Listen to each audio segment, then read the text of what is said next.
Welcome to the Abrams Boxing Show, powered by Last Out Media and brought to you by www.15rounds.com, the worldwide leader in boxing news. Also, Abrams Boxing PR Media and Broadcasting, the industry standard for boxing media relations and play-by-play broadcasting. Also, check out www.abramsboxing.com, Abrams Boxing on YouTube, as well as M. Abrams Boxing on Twitter and Marc Abrams Boxing on Instagram.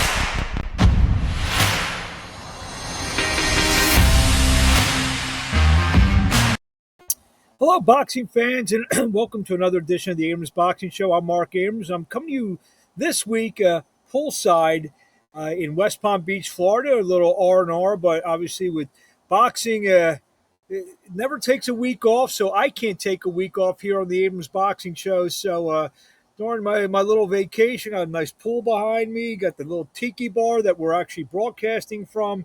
Just a nice, relaxing weekend that we've been having. So let's get right to it. This past Saturday night at the Armory in Minneapolis, Minnesota, WBC interim middleweight champion Carlos Adames went to 23-1, 18 knockouts as he stopped former 154-pound unified world champion Julian J. Rock Williams. Williams now 28-4-1 in round 9. Like I said, Saturday night, live on Showtime, that headline, a big triple header. Adames was... he was in control for the most part. Julian Williams did have some decent moments in the fight before round 9. He started up in his punch output, and he had Williams in some trouble. And I saw the finish, and it's a very debatable stoppage for Adames. Adames, maybe he gets a stoppage a round later or something like that, but referee probably pulled the plug a little bit early on that fight. Julian and his trainer, Stephen Breadman Edwards, was very upset about the stoppage. I think they had a right to be, because Williams, as a former world champion, is a highly regarded fighter. I know referees can't take that much into consideration about, they have to things equally, but the stoppage could have been, was a little premature. 2:45 of round number 9. Adames now, I think Adames may be elevated to full champion, because Jamal Charlo could be fighting Canelo Alvarez in September, but we'll get that in a few minutes. Undefeated IBF super flyweight champion Fernando Martinez went to 16-0 as he stopped previously undefeated Jade Bornea. Bornea now 18-1 with 12 knockouts. That was Saturday night. Martinez really stepped it up in round 9 when he hurt Bornea. He broke his earlobe, started bleeding all over the place.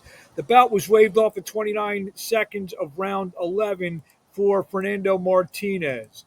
The co-feature that night saw Erickson Lubin, the former former one-time and future world title challenger Erickson Lubin, go to 25-2 with 18 knockouts. He scored a 5th round stoppage over Luis Arias. Arias now 20 wins, 4 losses, 1 draw with 9 knockouts. That was the opening bout of the Showtime. Lubin, who was out for a little bit over a year after that really hellacious fight with Sebastian Fundora last May, and last May, and Arias, Lubin looked pretty good in the fight, because obviously it was a very physical fight with Fundora. He dropped Arias in round 5. Arias stayed down until like 9.5, 9 3/4, and the referee waved the fight off just as Arias, I thought, beat the count. The time was 2:11 of round number 5. Again, another maybe debatable stoppage. Arias looked like he wasn't really that hurt, but sometimes you should just get up at 8, and then you have nothing to argue about. Showtime aired a few fights on their YouTube page before the fight started. Burley Brooks, a light heavyweight, went to 7-2-1 as he scored a 10-round unanimous decision over former IBF super middleweight champion Caleb Truax. Truax now 31-6-2, 19 knockouts. Scores are 98-91, 96-93, and 96-93. Brooks kept spitting out his mouthpiece, but still dominated the fight. And what was looked to be upon a fight for Truex to maybe get back, get a win at home, and maybe get another opportunity at something. But now he's going to have to step back in line if he still wants to even fight. For Caleb Truex, big win for Burley Brooks. Also on the YouTube portion, former IBF Super Flyweight champion Jerwin Ancajas went to 34 3-2 with 23 knockouts after dominating Wilmer Soto's fifth round stoppage. Soto now 22-13, 12 knockouts. Soto took a knee after a couple body shots put him down, and the fight was over. And leading off the YouTube portion, about Mikkel Spencer, the younger brother of Joey Spencer, we just saw fight in Las Vegas against Jesus Ramos a couple months ago. And Lyle McFarland ended in no decision after a head clash in round 3. Lots of blood going on, and that fight only lasted 3 rounds. So Mikkel Spencer, who looks like an interesting prospect, he's still very young in his career. So we'll definitely keep an eye on the younger Spencer. Over at the theater at Madison Square Garden, WBO number 4, IBF number 4, WBA number 6, super middleweight in the world, Edgar Berlanga, went to 21-0, 16 knockouts as he scored a 12-round decision over Jason Quigley.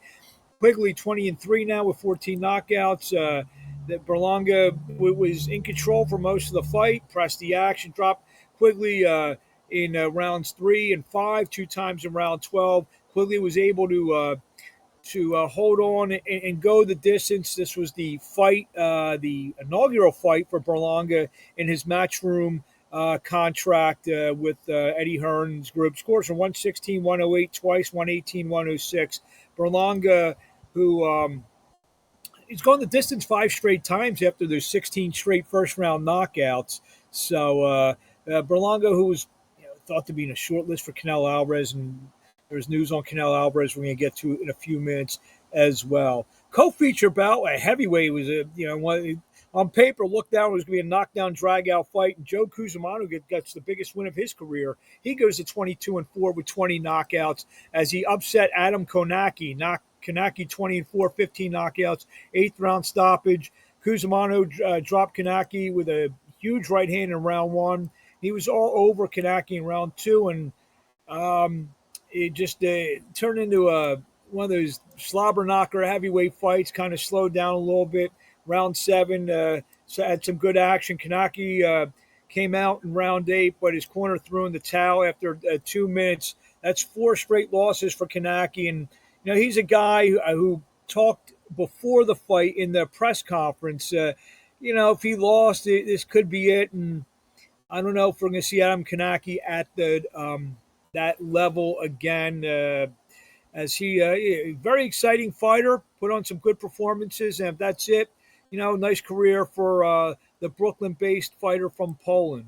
Previously, the night before, previously undefeated, previous 4 division champion Kazuto Ioka went to 30 wins, 2 losses, 1 draw, 15 knockouts, as he won the WBA Super Flyweight bout when he defeated now former champion Joshua Franco. Franco 18-2-3 with no contest, 8 knockouts by unanimous decision. The drama was before the fight where Franco missed weight by 6.5 pounds. I mean, I'm actually a little bit surprised the fight went on, but I guess the Ioka people knew something.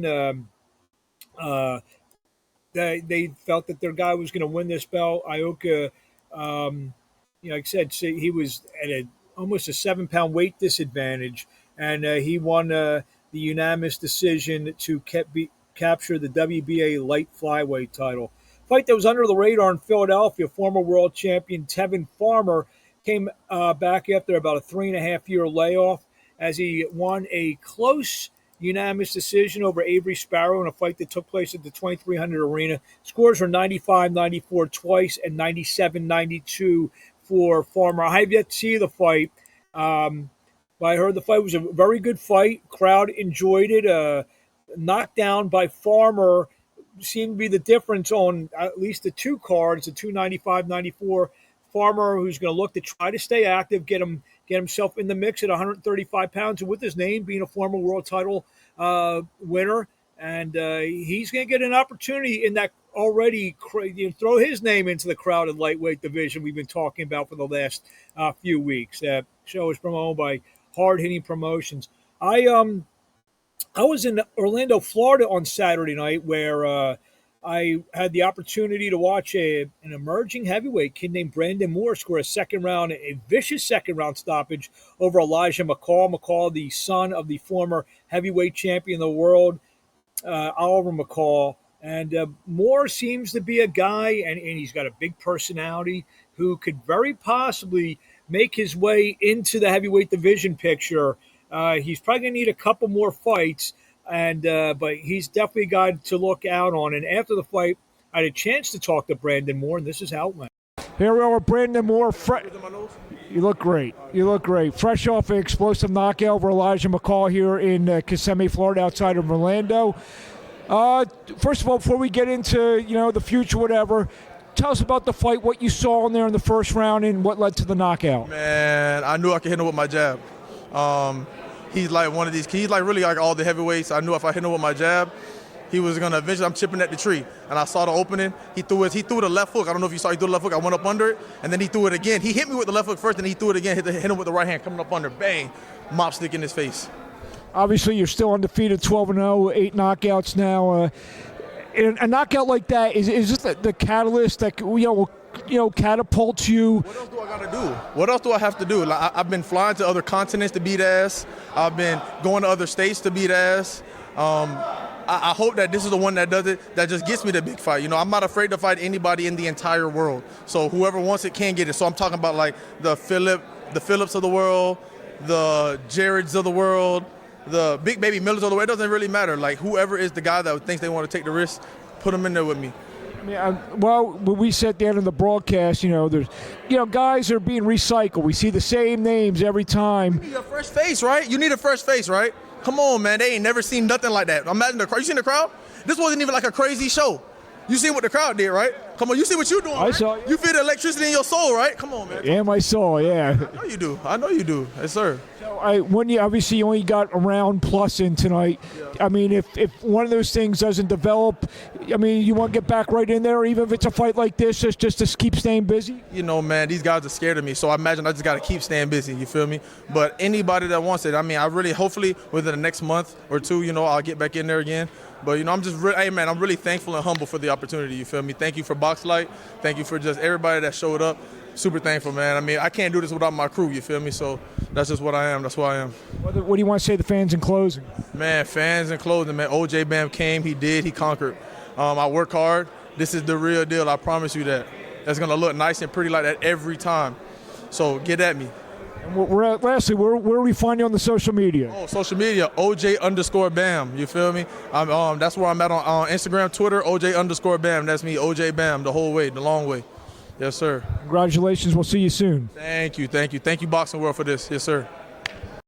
So I went from Orlando down here to West Palm Beach to just try to relax for a few days. But yeah, this kid's got a personality. He wants to smoke. I mean, he's ready for it. He wants it, and that actually is a pretty good segue into what's going on this week in boxing. As the major fight in the United States will take place in Toledo, Ohio. Is WBO number 7, WBA number 9, WBC number 9 heavyweight Jarrett, the real big baby Anderson, who Moore actually just called out a couple of minutes ago. 14-0, 14 knockouts. He's taking on the former IBF heavyweight champion of the world, Charles Martin, 29-3-1 with 26 knockouts. Martin, who stepped in on 1 week's notice for Jean Kamahaski, and fight will be televised live on ESPN this Saturday night. Again, so here's a chance for Anderson now to really take a step forward. Charles Martin, who I talked to a couple months ago when I was in Las Vegas for the Tank Davis fight, he's ready to rock and roll. I mean, he was training hard, and this is a big opportunity for him because a win over Jared Anderson gets him, I mean, really right back in. They were talking about Wilder and Ruiz fighting, some of the other fights, the proposed doubleheader that's going to have Fury and Usyk and Joshua against Wilder. And he met, Brandon Moore mentioned Herjavec is still around. There's a lot of action in the heavyweight division. And Charles Martin has a name. He was the former IBF heavyweight champion of the world. So I think he's going to be extremely motivated to not only try to expose, but to defeat Jared Anderson. All that being said, I like Anderson in the fight, probably by 6th, 7th round knockout. The co-feature will pit WBC number 5, WBA number 5, Arslanbek Makhmudev, 16-0, 15 knockouts, taking on big 6'8" former basketball and football player from the University of Miami, Rafael Akpajuri. Akpajuri 15-0 with 14 knockouts. So you got 4 guys in there. The knockout percentage is over 90%. So there's going to be some fireworks in Toledo this Saturday night live on ESPN. I'm very excited to watch this card because there's going to be, like I said, a big explosion of punches. I know Top Rank on the ESPN Plus portion has a lot of their top there are some of their top prospects on the card as well. So it should be a good night of boxing to kick off 4th of July weekend. Earlier in the day, ESPN Plus just picked up a really nice card, a women's world title doubleheader. Is the undisputed super middleweight world champion Franchon Cruz-Dezurn puts her titles on the line against former WBO middleweight champion Savannah Marshall, 12-1, 10 KOs. That will take place at the Manchester Arena in Manchester, England. Going to be a good fight. Marshall coming off the solid but losing effort to Clarissa Shields a few months back. She's right back in there. Should be an interesting fight with Dezurn. I mean, if Dezurn can hang in there, she's a very aggressive girl. She can I think win a decision and retain her titles against Savannah Marshall. But it's going to be a very good fight, very good action fight. The co-feature will pit. The 10-round co-feature will be Natasha Jonas defending her unified junior middleweight world titles. Jonas 13-2-1, 8 knockouts against former 2-time world title challenger Candy Wyatt. Wyatt 11-4, 3 knockouts. This will be for the vacant IBF welterweight championship. Some news items this week. We've been mentioning Errol Spence against Terrence Crawford. Well, the 3-fight undercard that will be part of the pay-per-view telecast was announced last week, and I think it's a pretty good one. Should be pretty entertaining. The co-feature will pit lightweight contender and former world title challenger Isaac Cruz, 24-2-1, with 17 knockouts, taking on Giovanni Cabrera, 21-0, 7 knockouts. That will be in a 12-round WBC and WBA title eliminator. The plus on the card, Jesus Ramos, 20-0 with 16 knockouts, takes on Sergio Garcia, 34-2, 14 knockouts. That's going to be an entertaining fight. I expect a big knockout for Jesus Ramos. Garcia is a real tough guy, but he's aggressive. He'll be right there for Jesus Ramos. And kicking off of the festivities of the pay-per-view will be unbeaten and undefeated rising heavyweight Gurgen Hovhannissian, 4-0, 4 knockouts, taking on power-punching Victor Faust. Faust 11-0 with 7 knockouts. Faust, couldn't miss getting hit. So this is going to be a heavyweight slobber knocker. Expect a vicious knockout in this 10-round fight. Canelo Alvarez is back with the Premier Boxing Champions. He announced a deal on his social media that he has signed a 3-fight deal with Al Heyman's group, and rumors are he's going to fight Jamal Charlo on September the 16th in Las Vegas for the undisputed super middleweight championship. It's going to be interesting to see, especially if Canelo somehow can get by Charlo, what those 3 fights can be. It's going to be a David Benavidez, David Morrell. I mean, we shall see. Eddie Hearn was making the rounds, and I thought he gave some good answers, saying, right now we just, except for the Bivol fight, which could not be made, PBC just doesn't have the fights at their disposal for Canelo Alvarez. And what Canelo Alvarez is going to do is say he's going to fight against Charlo, who presumably will give up his middleweight title, thus elevating Carlos Adames to be full champion. And he's going to take a shot at boxing's biggest star on September 16th. promoter Eddie Hearn said that the big unification clash between flyweight champions, IBF champion Sonny Edwards and WBO champion Jesse Bam Rodriguez is signed and will take place in either November or December somewhere on the West Coast in the United States. Guadalajara-based promotional firm founded by Canelo Alvarez, Eddie Reynoso won the promotional rights to promote the rematch between WBC flyweight champion Jesus Martinez and McWilliams Arroyo. I mean, they've been trying to fight. I think they tried to fight 4 or 5 times already. The bid was $345,000 with Martinez, the champion, at 65%. Arroyo with 35%. 10% will be part of a bonus to the winner. I could see that fight winding up on the Canelo Charlo undercard, being that Eddie Reynoso is involved, and that'd be a nice fight to add to the pay-per-view telecast should it happen. The WBA has made it official that number 1 light heavyweight Joshua Buatsi will face number 2, who's 17-0, 13 knockouts, will take on Dan Aziz, 19-0, 13 knockouts in the WBA final eliminator. The winner will become the mandatory champion for Dimitri Bivol. Boxer, who's the promoter of both fighters, will promote the fight, set to take place somewhere in England on August the 19th. WBC number 1 super middleweight Christian and Billy, 24-0, 20 knockouts.